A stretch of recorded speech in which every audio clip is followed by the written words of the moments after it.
सुने रे बेटा, ज्यादा बोलबे तो रेला जेबे, कि ज्यादा बोलबे तो रेला जेबे। ई तार बहिन न हिया कि घूर घूर के देखता रे, काहे कि चौहाने जी के माल हिया।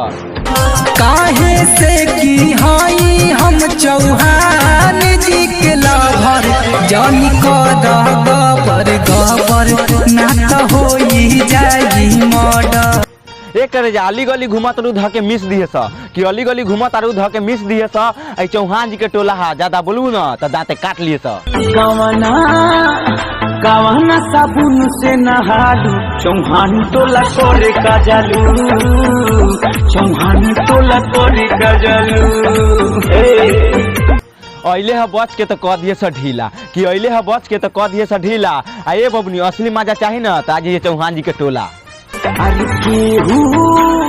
केहू से नहीं तू डरालू, चौहान टोला करे का जालू, चौहान टोला करे का जालू। अरे कवना साबुन से नहा